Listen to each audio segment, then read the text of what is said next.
Exploiter des données satellitaires d'observation de la Terre dans les domaines de l'eau, des ressources naturelles, de la végétation, des sols et des zones marines et côtières afin d'améliorer les connaissances sur les zones humides ouest-africaines, c'est l'ambition des décideurs africains et internationaux. Objectif, assurer une gestion durable pour la sécurité alimentaire et le renforcement de la résilience des communautés et des écosystèmes. C'est dans ce cadre que la Commission de l'Union européenne et la Commission de l'Union africaine ont cofinancé à près d'1 milliard de francs CFA le projet GDZHAO, gestion durable des zones humides pour le renforcement de la sécurité alimentaire et de la résilience des écosystèmes en Afrique de l'Ouest. À travers ce projet également appelé GMSN d'Africa, les experts en charge de la gestion des écosystèmes en Afrique de l'Ouest vont développer un observatoire à très haute résolution spatiale. Collecter des données fiables et précises pour l'Afrique par l'observation de la Terre et au moyen de logiciels de technologie spatiale, ainsi que transformer ces données en informations facilement compréhensibles, est essentiel pour l'orientation des décideurs africains en matière de suivi environnemental et de gestion durable des ressources naturelles. Et en particulier, il est essentiel pour les zones humides qui sont au cœur de ce nouveau projet.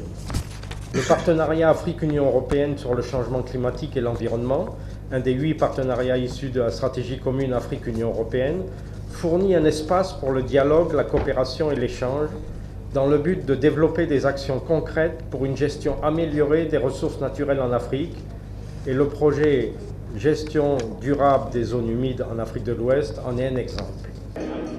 Patrick Ribou s'exprimait à l'occasion de la cérémonie de lancement du projet GMSN d'Africa récemment tenue à Dakar, la capitale sénégalaise. GMSN d'Africa est un projet d'une importance particulière car à l'échelle mondiale, l'heure est à l'alerte. Des études écologiques ont montré que des zones humides subissent de fortes régressions en termes de qualité et de superficie. Ces régressions sont imputables aux agissements de l'homme, mais également aux méfaits du changement climatique. C'est un projet très important. Comme vous le savez, les zones humides constituent des réserves très importantes pour la survie de l'humanité. Mais ce que nous constatons en ce moment, c'est que ces zones humides sont menacées. Sont menacées par le fait de l'homme, mais aussi sont menacées par les conséquences des changements climatiques. Leur superficie devient de plus en plus rétrécie, les ressources qui sont dedans deviennent de plus en plus rares et l'Union africaine, en partenariat avec l'Union européenne, a décidé d'accompagner certaines zones au niveau de l'Afrique de l'Ouest pour voir comment aider à résilier pour la résilience et la sécurité alimentaire au niveau des pays concernés. Les pays concernés par GMSN d'Africa sont au nombre de 8. Il s'agit du Burkina Faso, de la Côte d'Ivoire, de la Gambie, du Ghana, de la Guinée, du Mali, du Niger et du Sénégal. Chaque pays devra travailler sur 2 sites afin de diversifier les zones agroclimatiques ciblées pour trouver plus d'informations quant au renforcement de la sécurité alimentaire et de la résilience des écosystèmes. L'institution écologique chargée du pilotage du projet régional est le CSE, le Centre de suivi écologique du Sénégal, pour une durée de 3 ans. C'est le CSE donc, qui est l'institution leader qui va gérer avec l'ensemble des 7 autres pays qui vont travailler au niveau de leur pays sur 2 sites chacun. Donc c'est comme cela a été expliqué tout à l'heure. Au Sénégal, nous aurons 2 sites. Donc, le premier, c'est la réserve naturelle de Toj-Toj. Et le second site, c'est au niveau du delta du Salo. 2 zones humides qui ont été retenues au Niger. Il s'agit du parc de W du Niger et puis d'un site Ramsar qui est au centre du pays, dans la zone sahélienne. Donc, nous avons choisi 2 sites. Un site qui est dans une zone soudano-sahélienne et un autre site qui est en zone sahélienne. Parce que tout simplement, nous avons compris dans le cadre de ce projet, il faut diversifier les zones, les zones agroclimatiques. Et c'est un projet, comme on le dit, qui s'intéresse beaucoup à la sécurité alimentaire. Et la sécurité alimentaire c'est un créneau, c'est vraiment très important pour nos populations parce que ça nous permet quand même d'avoir l'autosuffisance alimentaire. Et pour le Niger, l'importance de ce projet, parce qu'il nous permettra d'avoir des informations fiables sur les aspects liés à la végétation, sur les aspects liés au sol, mais également sur les aspects liés à l'eau. Donc c'est des aspects qui sont très importants pour concourir donc, à cette sécurité alimentaire par rapport à notre pays. GMS Africa a été présenté lors de la cérémonie de lancement par des experts et techniciens écologiques africains comme une alternative qui va promouvoir et améliorer la gestion durable des ressources naturelles grâce à l'utilisation de données d'observation de la Terre et d'informations dérivées. Le projet a été salué pour son adaptation au continent africain, mais aussi pour la pluralité des thèmes qu'il aborde et traite. Ce programme-là, c'est ce qu'on peut appeler un programme conçu par les Africains et qui sera réalisé aussi par les Africains. Nous, ici en Afrique de l'Ouest, nous sommes une des sous-régions dans laquelle ce programme va se dérouler. Alors, il est important ce programme parce qu'il touche des secteurs variés. Ici, dans la sous-région Afrique de l'Ouest, en ce qui concerne la coordination qui est assurée par le CSE, c'est sur les zones humides. Mais la documentation que nous avons suivie tout à l'heure vous dit aussi qu'il y a les zones côtières qui sont concernées. Il y a également la gestion durable des ressources naturelles qui sont aussi concernées. Donc ces autres thèmes-là sont traités ailleurs dans d'autres parties de l'Afrique de l'Ouest. Le projet GMS Africa est la consécration d'un long processus de réflexion des pays partenaires. Sa mise en œuvre a été au centre de plusieurs rencontres africaines et internationales. Aujourd'hui, il ambitionne de réduire les effets cumulés du changement climatique sur les zones humides, les zones marines et côtières grâce aux données satellitaires. GMS Africa à long terme permettra également aux décideurs d'établir des stratégies pour le développement socio-économique et des services écosystémiques. Ce projet, c'est un projet qui est à saluer parce que depuis des années, nous étions là dans un bloc en Afrique, donc maintenant dans le souci de voir des images satellitaires avec comment on appelle l'évolution de nos écosystèmes pour essayer de voir avec l'effet du changement climatique, avec les pressions anthropiques qui subissent nos écosystèmes dans les zones humides, essayer de voir en temps plein quels sont les changements apportés au niveau, comment on appelle le changement climatique, comme je l'ai si bien dit, aussi bien qu'avec les pressions anthropiques. Ce projet vient apporter une réponse pour connaître la ressource, pour suivre l'évolution de cette ressource et pouvoir prendre des décisions. Des décisions qui vont permettre donc de mieux gérer la ressource et de conserver ces écosystèmes-là qui sont fragilisés par les pressions anthropiques et l'insécurité climatique. Ce projet, en utilisant donc l'imagerie spatiale, va permettre d'avoir des produits qui sont utilisables par les bénéficiaires qui sont les usagers, les pêcheurs, les agriculteurs. Donc on va avoir des produits qui vont être utilisables par ces pêcheurs. Il y a aussi des produits qui vont aider les décideurs politiques à prendre des décisions éclairées pour pouvoir améliorer le système de gestion ou le système de restauration de ces écosystèmes-là qui sont fragilisés.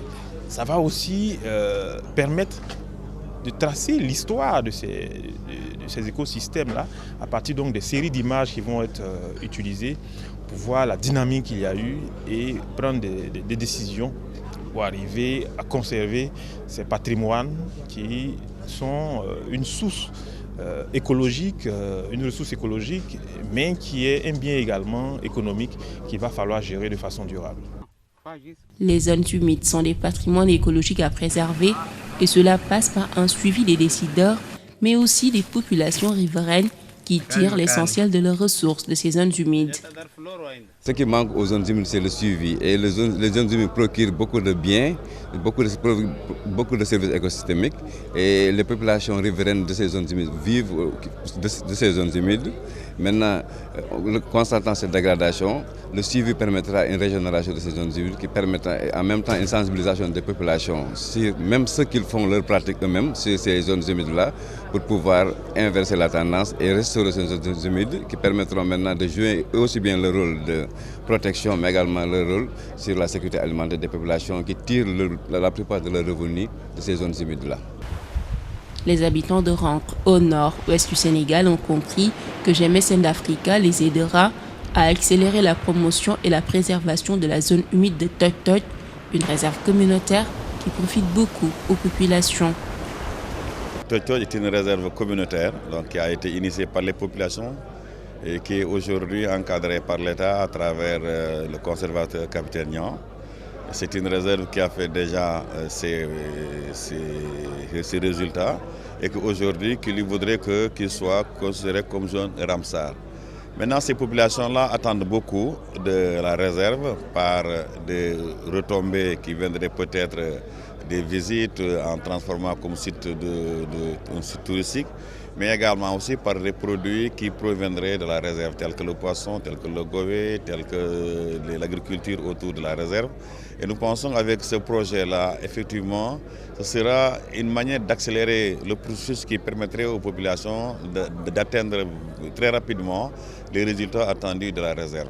C'est une réserve communautaire parce qu'il y avait un double objectif. D'abord, c'est la préservation de l'écosystème, mais également aussi, c'est permettre aux populations aussi de gagner à partir de la réserve. C'est-à-dire que faire de l'écologie un système qui permet aux populations de vivre, que pas seulement pour le simple plaisir de préserver que pour préserver, mais préserver pour produire des éléments qui permettent de contribuer à la nutrition, à l'alimentation des populations. Et aujourd'hui, avec les GMS, on est sûr qu'effectivement que les populations auront pratiquement atteint leur objectif, qui était d'abord de faire de la réserve un point visible au niveau national et international, mais également aussi pouvoir vivre à partir de la réserve. En 2018, plus de 2200 zones humides d'importance internationale ont été désignées en site Ramsar, un moyen d'assurer leur bonne gestion. Un site Ramsar traduit l'accent mis sur la conservation et l'utilisation rationnelle des zones humides. C'est pourquoi les attentes de ce projet sont multiples, compte tenu du contexte dans lequel il intervient, en l'occurrence à un moment où les changements environnementaux et démographiques représentent un réel défi pour la gouvernance des zones humides. Et ce qui est attendu, donc à partir du constat qui a été fait par des scientifiques, c'est de remédier à ces manquements. D'abord en préservant ces ressources qui sont aujourd'hui très importantes, comme je l'ai dit, en mobilisant les communautés qui sont riveraines de ces zones humides pour leur permettre de mener des activités qui auront des conséquences économiques, sociales et culturelles. Le premier résultat que nous voulons cette fois-ci, c'est que l'Afrique travaille pour l'Afrique et par les Africains. Et le deuxième résultat également, c'est une harmonisation des approches et des méthodologies au niveau de l'Afrique, pour qu'on puisse avoir des données harmonisées à plusieurs échelles. Donc c'est pourquoi on va améliorer les connaissances sur les zones humides, renforcer également les capacités de toutes les parties prenantes. Le troisième élément également, appuyer la mise en œuvre des politiques nationales sur les zones humides ou les plans nationaux de développement des zones humides au niveau de différents pays, et également aider les pays qui n'ont pas encore élaboré ces politiques nationales, qui est une disposition de la Convention, d'en avoir. Et grosso modo, c'est vraiment pour harmoniser les approches et que l'Afrique puisse parler le même langage et renforcer les capacités techniques également en matière d'utilisation des données d'observation de la Terre. Pour atteindre les résultats environnementaux escomptés à l'horizon de l'agenda 2063 de l'Union africaine et de l'agenda 2030 des objectifs de développement durable des Nations Unies, il faudra une gestion efficace des ressources naturelles et cela passe par une meilleure connaissance de leur état, de leur quantité et de leur répartition spatiale, autant de facteurs agissant sur leur évolution.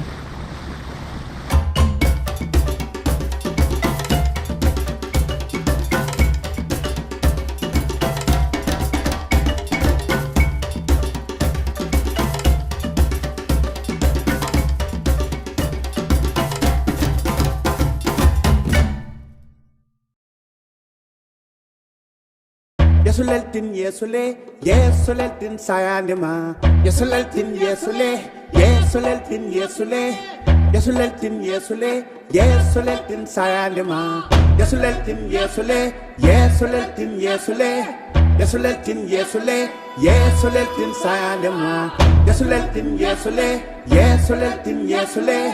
Yesuleltin yesule, yesuleltin sayandema.